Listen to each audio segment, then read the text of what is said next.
हे काली भवानी, मेरे नैनों में आन बसो माँ। माता दुर्गा हे काली भवानी, मेरे नैनों में आन बसो माँ। राधा रमण हरि बोल, जय जय राधा रमण हरि बोल, जय जय राधा रमण हरि बोल, जय जय राधा रमण हरि बोल, जय जय राधा रमण हरि बोल, जय जय राधा रमण हरि बोल।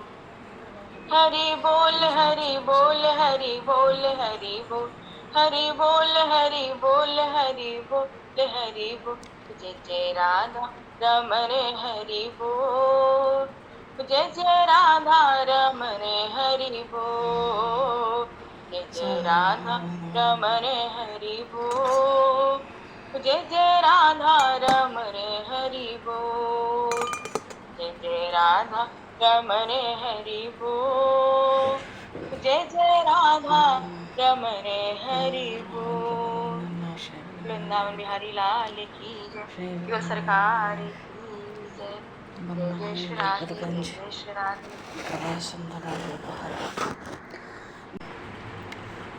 हरि शरण।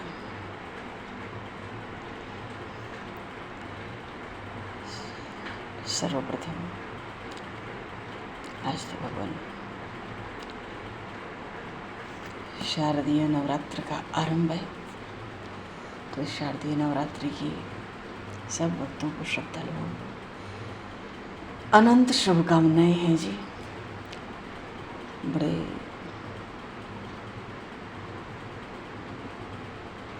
ब्रह्म की शक्ति, उस शक्ति की उपासना और आराधना का ये परम पावन पर्व, जिसको भक्तजन बड़े संयम से, संयम का अर्थ है ये उपवास, उपवास के साथ ही शरीर और मन दोनों का संयम हो जाता है, और संकल्प पूर्वक उस मातृ शक्ति की उपासना करते हैं, बड़े भक्ति भाव से, श्रद्धा से, निष्ठा से। ऐसे इस शारदीय नवरात्र का जो परम पावन पर्व है, जयंती मंगला काले भद्रकाली कपालिनी दुर्गा क्षमा शिवा धात्री स्वाहा स्वधा नमोस्तुते।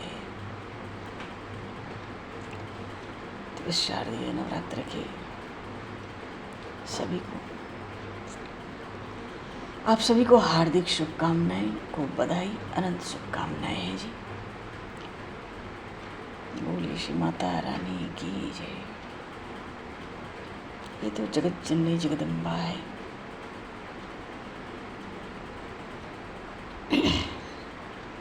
और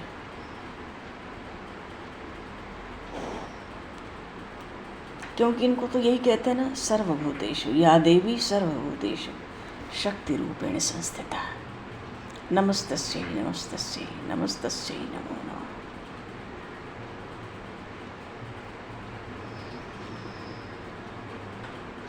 या देवी सर्वभूतेषु मातृरूपेण संस्थिता। नमस्तस्यै नमस्तस्यै नमस्तस्यै नमो नमः। प्रकृति भी इन्हीं के अंक से प्रकट होती है। ऐसे परम पावन शारदीय नवरात्र के इस परम पावन मंगल वेला पर सबको खूब खूब बधाई और शुभकामनाएं। शारदीय नवरात्र और चैत्र नवरात्र सनातन वैदिक धर्म में नवरात्र का बहुत अधिक महत्व है। इसमें शक्ति स्वरूपा माँ के विभिन्न रूपों की उपासना की जाती है। माता ने महिषासुर का वध किया, शुंभ निशुंभ का वध किया, रक्त बीज। इस संहार में माता ने 9 रूप 9 दिनों में धारण किए। इसलिए नवरात्रि में एक एक हर दिन माता के विभिन्न नाम और विभिन्न स्वरूपों का विशेष पूजन होता है, अर्चन होता है। उनके अनुसार उनका भोग होता है, वस्त्रों तक की धारणा होती है उपासकों की। तो भिन्न भिन्न स्वरूपों के 9 स्वरूपों में उपासना होती है। और इस बार नवरात्रि तो 10 दिन की है, क्योंकि तृतीया तिथि 2 दिन की है, इसलिए विजयादशमी 2 को है। वैसे तो 4 नवरात्रि होती है हमारे यहाँ, जिसमें 2 तो गुप्त नवरात्रि होती हैं, माघ के महीने में, आषाढ़ के मास में। चैत्र नवरात्रि से तो हमारा नववर्ष ही आरंभ होता है, और अश्विन मास का शुक्ल पक्ष जो प्रतिपदा से आरंभ होता है, ये शारदीय नवरात्र कहलाता है। क्यों? अरे शरद ऋतु में होता है, इसलिए।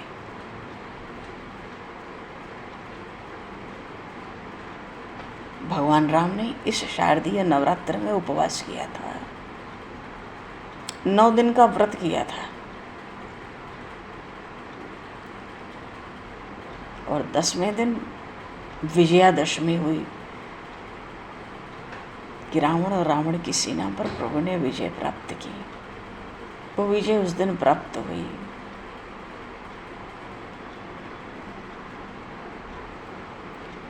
और भगवान श्री राम तो मर्यादा पुरुषोत्तम है।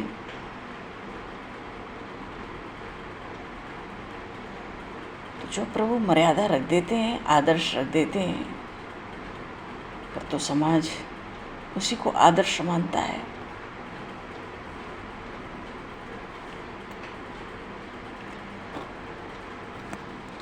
ऐसे ये जो शारदीय नवरात्र या चैत्र के नवरात्र हैं, इनके व्रत, उपासना, आराधना की जो हमारी परंपरा है, वो बहुत प्राचीन है, बहुत प्राचीन परंपरा है।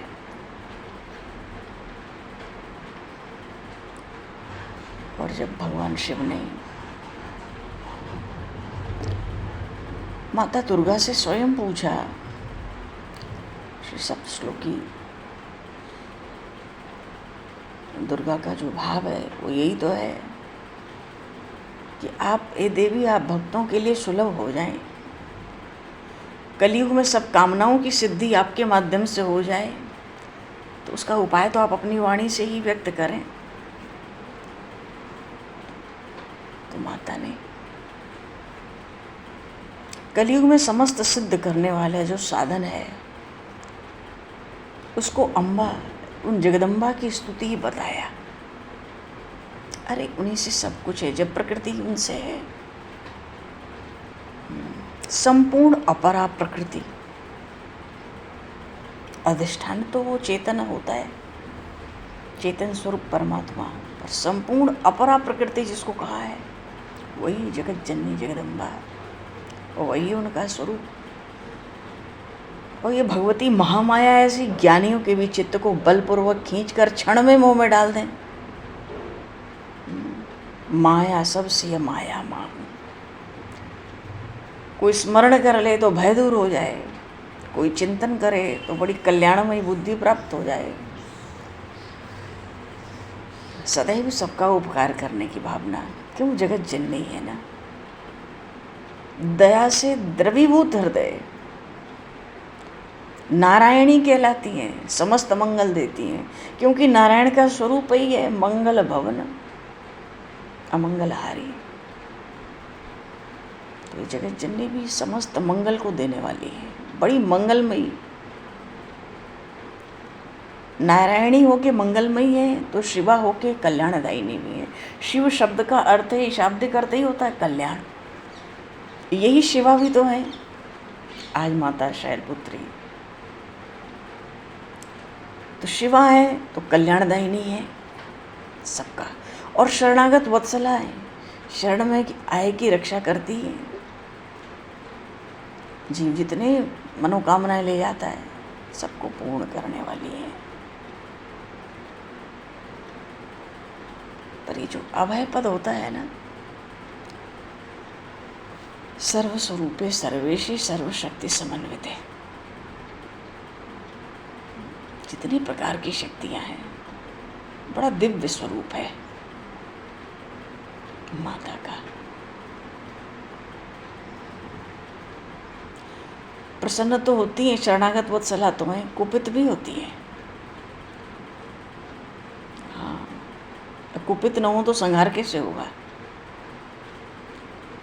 दयाद्र हृदय से संहार थोड़ी होता है सृष्टि में। तीनों लोगों की सब बाधा जब कभी शांत न हो तो ये जगत जननी सब बाधाओं को, तीनों लोग की त्रिभुवन की बाधाओं को शांत कर देती हैं शत्रुओं का नाश करके।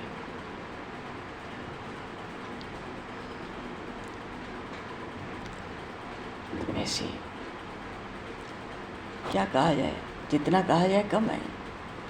वैकुंठे हम महालक्ष्मी, गोलोके राधिका स्वयं, शिवा हम शिवलोके ब्रह्मलोके सरस्वती, अहम निहत्य दैत्यांश दक्ष कन्या सती पुरा, द्वंदया त्यक्त देहा सा चाहम शैल कन्यका, रक्त बीज से युद्धे च काली च मूर्ति भेद त सावित्री देवेद माता हम सीता जनक नया। ब्रह्मावर्त पुराण में, स्कंद पुराण में, अन्य बहुत से पुराणों में माता की महिमा गाई गई है। और ये उपासना का जो परम पावन काल है, जो चैत्र नवरात्रि शारदीय नवरात्रि के रूप में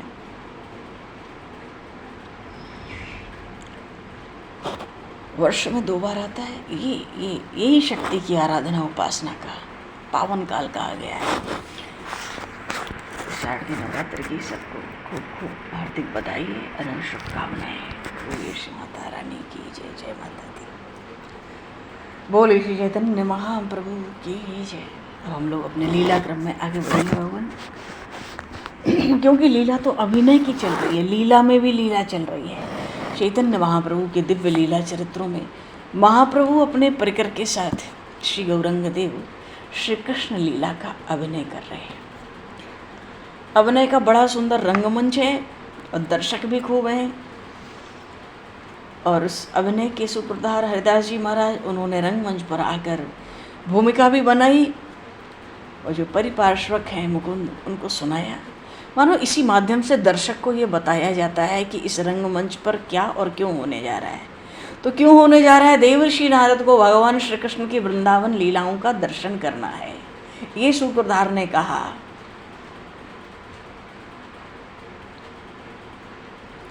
इसलिए ये रंगमंच तैयार है। देवर्षि नारद की इच्छा है श्री कृष्ण लीला दर्शन की। श्री देवर्षि नारद का पात्र श्रीवास पंडित के पास है और उस लीला का दर्शन करने के लिए उस रंगमंच पर देवर्षि नारद का आगमन हुआ। श्री कृष्ण गोविंद हरे मुरारी, हे नाथ नारायण वासुदेव, श्री कृष्ण। और श्रीवास पंडित तो नारद जी के वेश में इतने भले मालूम पड़ते हैं, क्या कोई पहचानेगा।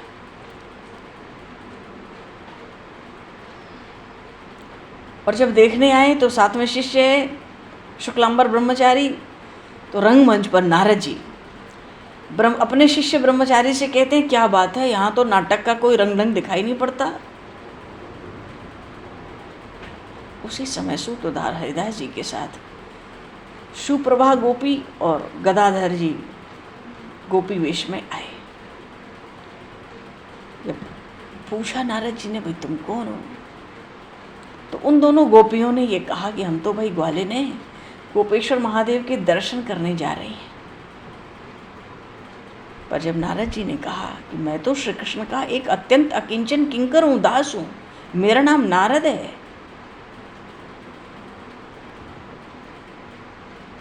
तो सुप्रभा के साथ उस सखी ने, जो ललिता सखी का स्वरूप है, वो गदाधर पंडित हैं,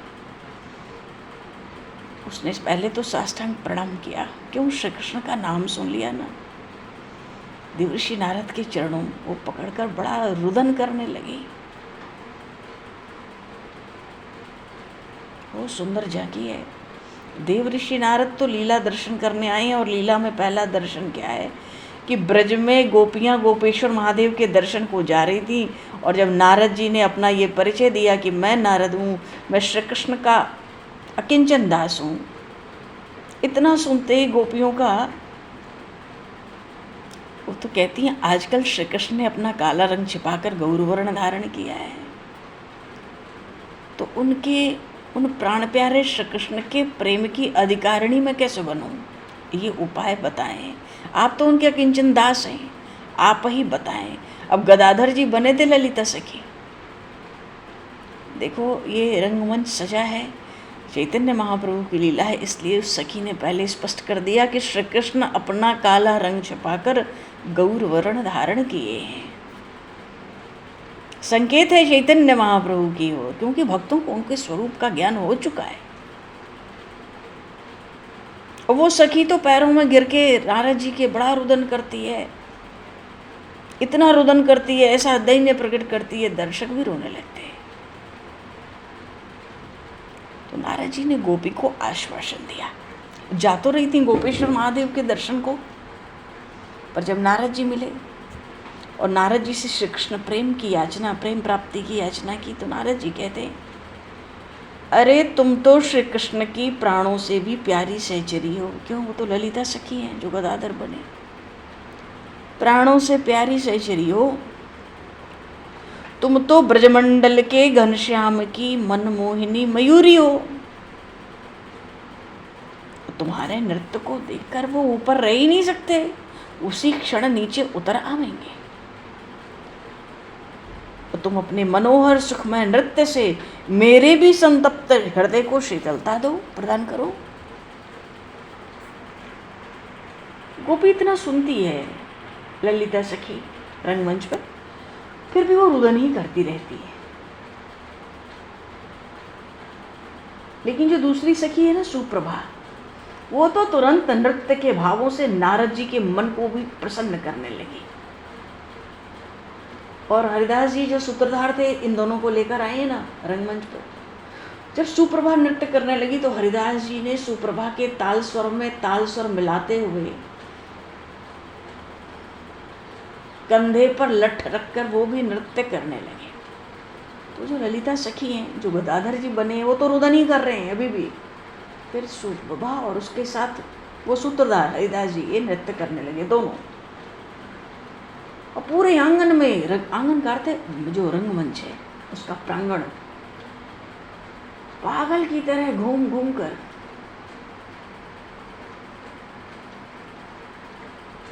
कृष्ण भजो कृष्ण भजो कृष्ण भजो बांवरे, कृष्ण भजो कृष्ण भजो कृष्ण भजो बांवरे, कृष्ण भजो कृष्ण भजो कृष्ण भजो बांवरे, कृष्ण के भजन बिन खाओगे क्या पामरे। खूब गा रहे हैं वो पागल की तरह घूम घूम के। अब तो सब दर्शक सुर में लाके कृष्ण भजो कृष्ण भजो कृष्ण भजो बांवरे, कृष्ण के भजन बिन खाओगे क्या पामरे। बड़ा आनंद हो रहा है, पद को गा गा कर जोरों से नाचने लगे। और पद गाते गाते बीच में रुककर बोलने लगे, क्योंकि रंगमंच है ना, उपदेश भी तो देना है सबको, संकीर्तन का, भगवान नाम का। तो बीच में ही बोलने लगे, रैन गवाई सोए के दिवस गवाया खाए, हीरा जन्म अमूलता कौड़ी बदले जाए। कृष्ण भजे कृष्ण भजे बांवरे, कृष्ण के भजन बिन खाओगे क्या पामरे। पर वो जो दूसरी सखी, ये तो नृत्य कर रहे हैं, कोई गा रहे हैं, आनंद हो रहा है, नारद जी का हृदय भी प्रसन्न हो रहा है, सुप्रभा सखी उनके हृदय को प्रसन्न कर रही है। पर वो जो दूसरी गोपी है गदाधर ललिता सखी, वो तो नारद जी के चरणों को छोड़ती ही नहीं। ब्रह्मानंद जी तो सुप्रभा बने हैं और गदाधर जी ललिता सखी, साथ में सूत्रधार हरिदास जी हैं। और नारद जी अपने शिष्य शुक्लांबर ब्रह्मचारी के साथ श्रीवास पंडित हैं। कुल मिला के रंगमंच पे 5 लोग हैं अभी। पर वो दूसरी गोपी छोड़ती नहीं है चरण। तो जो सुप्रभा सखी थी, उसने दूसरी गोपी ललिता सखी से कहा बड़े आग्रह से, सखी पूजन के लिए बड़ी बेला हो गई, मानो बड़ी देर हो गई। हम तो जा रही थी ना गोपेश्वर महादेव दर्शन करने, सभी हमारी प्रतीक्षा में होंगी, चलो चलें। सुप्रभा की ऐसी बात सुनकर उस ललिता सखी ने भी नारद जी की चरण वंदना की और जाने की अनुमति मांगी। और फिर सुप्रभा के साथ दूसरी ओर चली गई रंगमंच से। तो जब चले गए तो भाई नारद जी अपने ब्रह्मचारी शिष्य से कहते हैं, अरे ब्रह्मचारी चलो हम भी वृंदावन की ओर चले। चलो मन वृंदावन की ओर। और वहीं चल के श्री कृष्ण भगवान की मनोहर लीलाओं का दर्शन करके अपने जन्म को सफल करेंगे। ब्रह्मचारी शिष्य हैं, जो आज्ञा कह के नारद जी के पीछे पीछे चलने लगे। तो रंगमंच पे तो ये चल रहे हैं, और भीतर रंगमंच के भीतर इस समय महाप्रभु भुवन मोहिनी लक्ष्मी देवी का वेश धारण कर रहे थे। बोलिए श्री चैतन्य महाप्रभु की जय। मानो उनका वेश धारण कर रहे हैं भीतर। अपने अत्यंत सुंदर चरण के कमल के समान कोमल चरणों में, दोनों चरणों में महावर लगाया है महाप्रभु ने। एक तो उनके अरुण रंग के एकदम लाल लाल तलवे, ऊपर से महावर की लालिमा।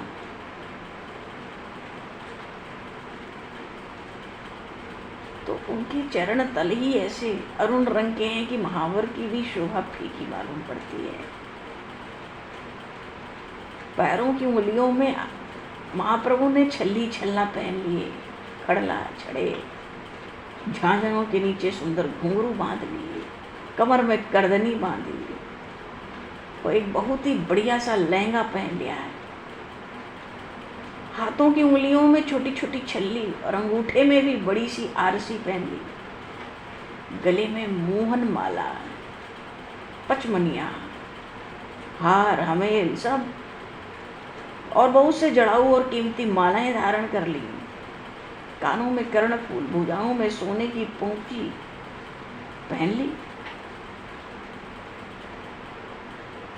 तो आचार्य वासुदेव जो हैं, वो जो भीतर पर्दे के अंदर आते रहते हैं, उनका श्रृंगार करते हैं। तो आचार्य वासुदेव ने बड़ी उत्तम रीति से प्रभु के जो लंबे लंबे घुंघराले बाल हैं, उनमें सीधी मांग निकाली और पीछे से बालों का जूड़ा बना दिया, और उस बालों के जूड़े में मालती, चंपा, चमेली बड़ी सजावट के साथ उन फूलों को गूंथ दिया, और एक बड़ी सुंदर सी माला उस बालों के जूड़े में खोस दी, और मांग में बहुत ही बारीकी से सिंदूर भर दिया। माथे पर बहुत छोटी सी रोली की एक गोली बिंदी लगा दी, रख दी, और फिर सुगंधित पान महाप्रभु के मुख में दे दिया। और पान जब दे दिया श्रीमुख में, तो एक बहुत ही पतली कामदार ओढ़नी सी, कुछ उपवस्त्र, कुछ दुपट्टा सा ओढ़नी सी प्रभु को उड़ा दी गई। और श्रृंगार करते करते ही प्रभु को रुक्मिणी का आवेश हो गया। श्रृंगार करते करते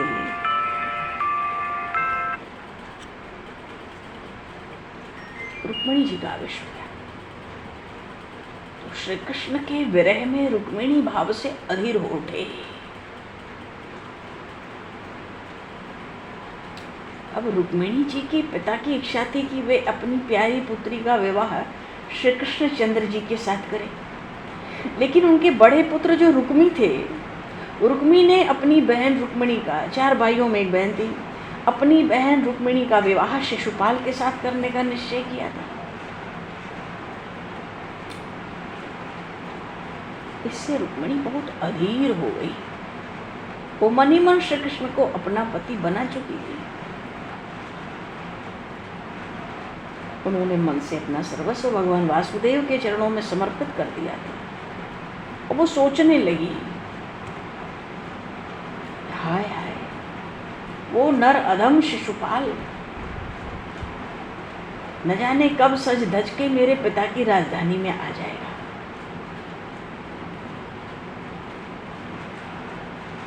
क्या मैं अपने प्राण प्यारे श्री कृष्ण को नहीं पा सकूंगी? मैंने तो अपना सर्वस्व उनके श्री चरणों में समर्पण कर दिया है। अरे वो तो दीन वत्सल है, अपने मन को आश्वासन भी देती है। वो तो दीन वत्सल है, अशरण शरण है, घट घट की जानने वाले हैं। क्या मेरे हृदय का भाव उनसे छिपा रहेगा? वे अवश्य ही जानते होंगे। फिर भी सोचती हैं कि उनको स्मरण दिलाने के लिए फिर भी एक विनय करके एक पत्र पठा दूँ, एक पत्र भेजूँ उनके पास। फिर आना ना आना तो उनके अधीन रहा। और या तो इस प्राणहीन शरीर को शिशुपाल ले जाएगा या उसे खाली हाथों ही लौटना पड़ेगा। क्योंकि प्राण रहते तो मैं उस दुष्ट शिशुपाल के साथ कभी नहीं जाऊंगी। इस शरीर पर तो वासुदेव भगवान का ही अधिकार है। जीवित शरीर तो उनकी सेवा में काम आएगा। ये सोच के उन्होंने अपने प्राणनाथ के लिए प्रेम से पत्र लिखने बैठे। श्रीमद् भागवत में श्लोक आया, महाप्रभु अभिनय कर रहे हैं रुक्मिणी जी का। तो श्रीमद् भागवत में श्लोक आया। वैसे तो 7 श्लोकों का पत्र लिखा, हस्तलिखित पत्र था, अपने हाथों से ब्राह्मण के द्वारा भेजा था। तो पहले ही श्लोक उसका क्या था, श्री कृष्ण के लिए प्रेम पत्र लिखने बैठी। तो श्रीमद् भागवत में सुखदेव जी गान करते हैं, श्रुत्वा गुणान भुवन सुंदर शृण्वताम ते निर्विश्य कर्ण विवैर हर्तो गतापम रूपम दृश्यमताम अखिलार्थ लाभम त्वयि अच्युत विशति चित्तम अपत्रपम में। अपने पहले श्लोक के भाव में कहती हैं रुक्मिणी जी कि हे अच्युत, त्वयि अच्युत आविशति चित्तम अपत्रपम में। हे अच्युत, तुम्हारे त्रिभुवन सुंदर स्वरूप की ख्याति मेरे कर्ण छिद्रों के द्वारा मेरे हृदय में पहुंच गई है। अरे भगवान श्री कृष्ण की ब्रज लीलाओं के बारे में किसने नहीं सुना था? कंस भी ताना मारता था, शिशुपाल भी ताना मारता था। ये तो क्या कहा जाए। तो भगवान की जो लीलाएं ब्रज की थी बाल्यकाल की, वो तो सब जगह उसका प्रचार था। वो माखन चोरी लीला हो या गौचारण हो या रस लीला हो या गिरगोवर्धन धारण हो, सब लीलाएं सब जानते थे। तो कहती है पहले श्लोक में, श्रुत्वा, मानो मैंने कान से सुन रखा है, गुणान भुवन सुंदर, हे त्रिभुवन सुंदर श्री कृष्ण, आपके गुणों को मैंने कान से सुन रखा है। श्रुत्वा गुणान भुवन सुंदर शृण्वताम ते। अब वो आपकी जो ख्याति है, आपका सौंदर्य, आपका रूप, आपके गुण कानों से सुन सुनकर हृदय में पहुंच गया है। और उसके पहुंचते ही मेरे हृदय के सब प्रकार के जो ताप थे वो शांत हो गए। क्यों? क्योंकि तुम्हारा जो जगन मोहन, त्रिभुवन मोहन, भुवन सुंदर रूप है, एक तो आपके स्वरूप का प्रभाव, दूसरे आपके जो अचिंत्य गुण हैं उनका प्रभाव। तो आपके गुणों के प्रभाव से, आपके सौंदर्य के प्रभाव से, आपकी लीला चरित्र सुन सुनकर मेरे हृदय के तीनों ताप शांत हो गए। क्योंकि जो भी आपकी लीलाओं को देखता है या सुनता है, उसके सब मनोरथ आप पूर्ण कर देते हो। तो हे प्रणतपाल, उस आपकी ख्याति को सुनने से ही मेरा ये जो निर्लज्ज मन है वो आप में आसक्त हो गया है। बोलिए श्री कृष्णचंद्र भगवान की। ये पहला श्लोक का भाव था। ऐसे ही 7 श्लोक लिखे थे महारानी रुक्मिणी जी ने भगवान श्री कृष्ण को, हस्तलिखित, और ब्राह्मण के हाथ से अपनी वो प्रेम पूर्ण पाती द्वारिका में भगवान के पास उन्होंने भिजवाई ब्राह्मण से। महाप्रभु भी उसी तरह से हाथों के नखों के द्वारा रुक्मिणी के भावावेश में अपने प्यारे श्री कृष्ण को प्रेम पाती सी लिखने लगे रंगमंच पर। तो हाथ में कलम नहीं है, नख से, हाथ के नख से ही लिख रहे हैं। वो तो रंगमंच है, दर्शकों को दिखना चाहिए, हाँ लिख रहे हैं। और लिखते समय रुक्मिणी जी के स्वरूप का, उनके भाव का आवेश हो गया। और पत्र लिख रहे हैं अपने प्यारे श्री कृष्ण को, और लिखते समय उसी भाव से बिलख बिलख कर रुदन करते हैं और रोते रोते उन्हीं भावों को प्रकट भी करने लगे।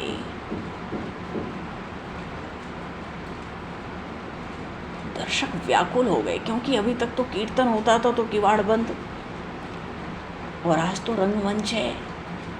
बहुत से दर्शक ऐसे हैं जिन्होंने पहली बार प्रभु को इतना भाव के आवेश में, और भाव का आवेश अभिनय अलग है, भाव का आवेश अलग है, पर बिलख बिलख कर रुदन कर रहे हैं। मनोदम रुक्मिणी जी ही हैं अब रंगमंच पर। अब बहुत थोड़ा का समय बीता तो भाव थोड़ा शांत हुआ।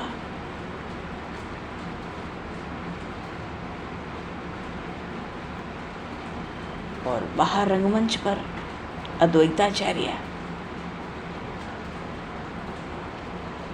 अद्वैताचार्य जिनको श्री कृष्ण का अभिनय करने को मिला है ना, वृद्ध हैं, ये सबसे वृद्ध हैं। रंगमंच पर अद्वैताचार्य सुप्रभा और वो जो ललिता सखी गोपी है ना, इनके साथ मधुर भावों से बात कर रहे हैं, जैसे वृंदावन में श्री कृष्ण अपनी सखियों के साथ बातें करते हैं माधुर्य की। हरिदास जी के कंधे पर लठ रखकर हरिदास जी जागो जागो जागो कह के घूम रहे हैं मंच पर। सब भक्त प्रेम में विभोर होकर रुदन कर रहे हैं। एक तरफ तो महाप्रभु अपने भावावेश में, दूसरी ओर श्री कृष्ण अपनी सखियों से मधुर बातें कर रहे हैं, तीसरे हरिदास जी भी जागो जागो कह के घूम रहे हैं। इतने में ही महाप्रभु रंगमंच पर प्रवेश करते हैं और प्रभु के आगे बड़ी बूढ़ी के वेश में नित्यानंद जी थे। उसके कंधे पर, नित्यानंद जी के कंधे पर हाथ रखते हुए धीरे धीरे प्रभु आ रहे हैं। अब तो जब दर्शकों ने प्रभु के उस अद्भुत रूप लावण्य से युक्त स्वरूप को देखा, सब भक्त चकित हो गए। ऐसो घर की कोई बड़ी बूढ़ी हो, नित्यानंद जी तो पहले ही बड़ी बूढ़ी बने थे, उन्हीं के कंधे पे हाथ रख के महाप्रभु आ रहे हैं। तो क्या रूप था, क्या श्रृंगार उन्होंने किया था। प्रभु के उस रूप का वर्णन करना बड़े बड़े कवियों को अपनी कुशलता से बाहर लगा। सब इस बात को भूल गए कि प्रभु ने ऐसा रूप बनाया है। भक्त तो अपनी अपनी भावना के अनुसार उनके रूप में कहीं माता पार्वती, कहीं माता सीता, कहीं माता लक्ष्मी, कहाँ महाकाली, कहीं रास विहारिणी, रस विस्तारिणी श्री राधिका जी के दर्शन करने लगे। सब जिसका जो इष्ट था मानो उसी रूप का दर्शन होने लगा। समुद्र मंथन के बाद जैसे भगवान ने भुवन मोहिनी रूप धारण किया था, मोहिनी अवतार, उसको देखकर देव दानव यक्ष राक्षस सब के सब उस रूप के अधीन हो गए। अरे देवाधिदेव महादेव जी तक कामासक्तों के पीछे दौड़ पड़े। पर आज प्रभु के रंगमंच पर आने के बाद प्रभु के आशीर्वाद से ही किसी के हृदय में काम भाव उत्पन्न नहीं हुआ। सभी ने उस रूप में मात्र स्नेह का अनुभव किया, क्योंकि उन्होंने जगत जननी जगदम्बा का रूप धारण कर रखा है। कोई उनको पार्वती देखता है, कोई सीता, कोई लक्ष्मी, कोई महाकाली, और वो तो हमेशा ही श्री राधा भाव से भावित। आगे लीलाओं में दर्शन होगा, वो रास विहारिणी रस विस्तारिणी श्री राधा रानी।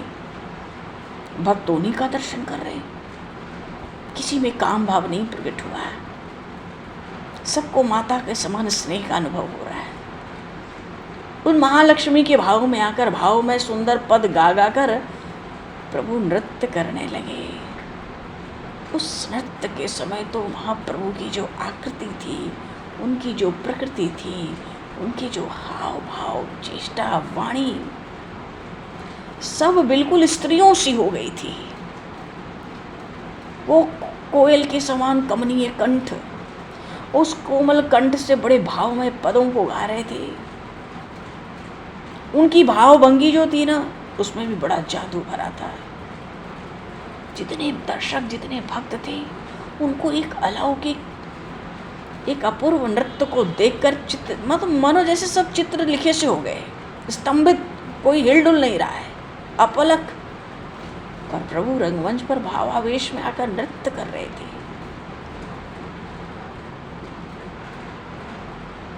उस नृत्य में, भावावेश में, रुक्मिणी जी का भाव हृदय में, दोनों आंखों से अश्रुओं की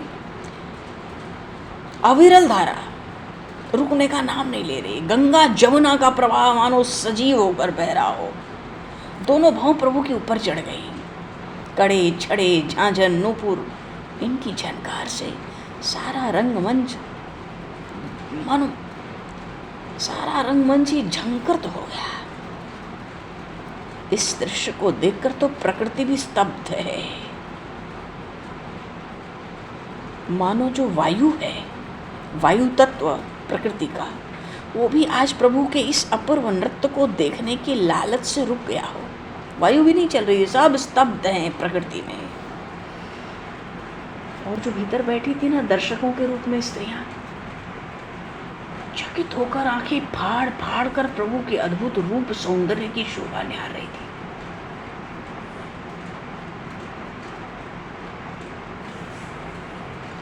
तो नित्यानंद जी को तो रूप मिला था बूढ़ी बड़ी का, उस भाव को तो उन्होंने त्याग दिया। जब प्रभु का नृत्य देखा तो भैया वो तो श्री कृष्ण भाव से क्रंदन करने लगे, क्योंकि जानते हैं ये मेरे गौर हरि, यही साक्षात श्री कृष्ण है। उनको स्मरण हुआ समुद्र मंथन के बाद कैसा मोहिनी अवतार धारण किया था, आज एक ये अवतार धारण किया है। अंतरित नहीं है, उसमें तो सबके भीतर काम भाव प्रकट हुआ था। यहाँ सबको मात्र स्नेह प्राप्त हो रहा है। सब भक्त व्याकुल हो गए, इतने व्याकुल हो गए जो परिकर के भक्त थे, लंबी लंबी श्वास छोड़ रहे हैं। क्यों? वो तो भावावेश में प्रभु को कीर्तन में कई बार देख चुके हैं, इसलिए बड़ी लंबी लंबी सांस छोड़ते हैं। क्यों? अब प्रभु गिर न जाए कहीं पछाड़ खा के। ये तो रंगमंच है। और सब के सब बड़े उच्च स्वर से हा गौर, हा कृष्ण, हा गौर, हा कृष्ण कह कह कर रुदन करने लगे। इतना रुदन किया परिकर के भक्तों ने कि वो रोने की जो ध्वनि थी, वो आचार्य रत्न जो चंद्रशेखर है ना, जिनके घर हो रहा है ये रंगमंच तैयार हुआ है, उनका घर उस रुदन से गूंजने लगा। ऐसा लगा इस समय दशों दिशाएं रुदन कर रही हैं। पर जब भक्तों को इतना व्याकुल देखा प्रभु ने, तो उन भक्तों के ऊपर वात्सल्य भाव प्रकट किया। तो वात्सल्य भाव प्रकट करने के लिए महाप्रभु भगवान के सिंहासन पे फिर जा बैठे, और सिंहासन पर बैठते ही संपूर्ण घर प्रकाशमय हो गया। आचार्य पंडित चंद्रशेखर का जैसे सिंहासन पर बैठे सब प्रकाशमय, दिव्य प्रकाश, इतना दिव्य प्रकाश कि मानो हजारों सूर्य चंद्र नक्षत्र एक साथ ही आकाश में प्रकट हो गए। अब तो वो रंगमंच था ना, सब भक्तों की आंखों के सामने उस दिव्य लोक का प्रकाश। ये कौन सा प्रकाश है? परिकर तो समझते थे कुछ, लेकिन वहां तो बहुत दर्शक थे। उनको लगा ये तो कोई दिव्य लोक का प्रकाश प्रकट हुआ। इतना प्रकाश की सहन करने की क्षमता नहीं, चकाचौंध सा छा गया सबके आगे। और प्रभु सिंहासन पर बैठे बैठे ही हरिदास जी को बुलाए। हरिदास जी लठ फेंक कर जल्दी से उन जगन माता की गोद के लिए दौड़ पड़े। बोलिए श्री हरिदास जी महाराज की जय। क्यों? आज तो प्रभु कोई भगवान का अवतार नहीं लिए, आज भक्तों को वात्सल्य लुटाने के लिए जगत माता, जगत जननी, जगदम्बा का रूप धारण किए हैं। बोलिए श्री चैतन्य महाप्रभु की जय।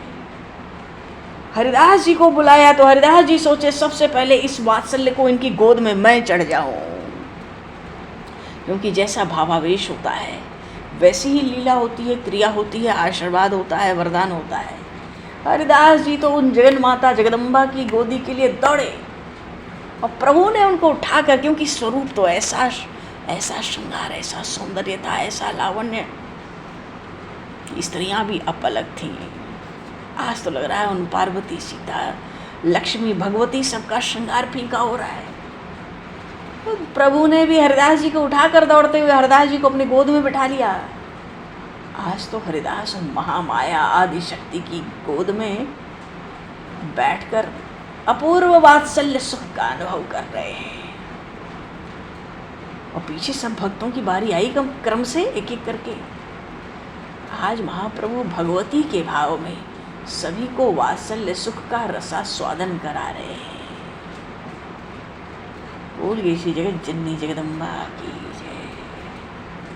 वात्सल्य सुख,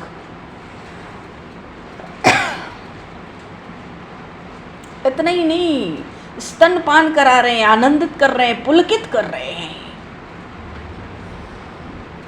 और इस आनंद में प्रातःकाल हो गया।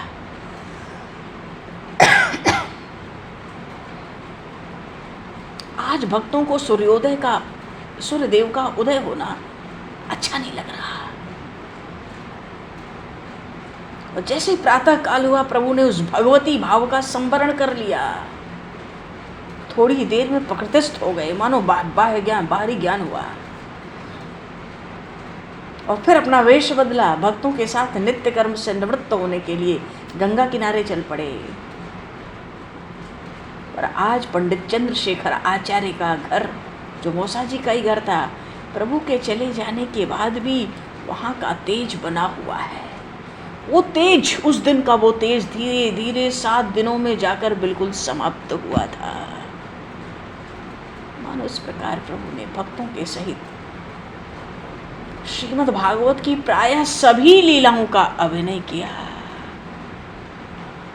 बोली श्री चैतन्य महाप्रभु की जय, श्री नित्यानंद प्रभु की जय, जगत जननी जगदम्बा की जय, राम राजा सरकार की जय, श्री राधे और कृष्णचंद्र भगवान की जय, श्री गौरी शंकर भगवान की जय, श्री हनुमान जी महाराज की जय, सब संतन की जय, सब भक्तन की जय, सतगुरुदेव भगवान की जय। समय को दृष्टिगत करते हुए वाणी को विराम, वाक्य पुष्पांजलि प्रभु के श्री चरणों में सादर समर्पित।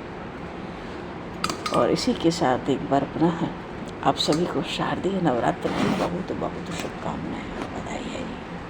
शुभकामनाएं। जय सीताराम। आपको भी बहुत बहुत शुभकामनाएं। जय भगवान। सब संगत को शुभ नवरात्रि।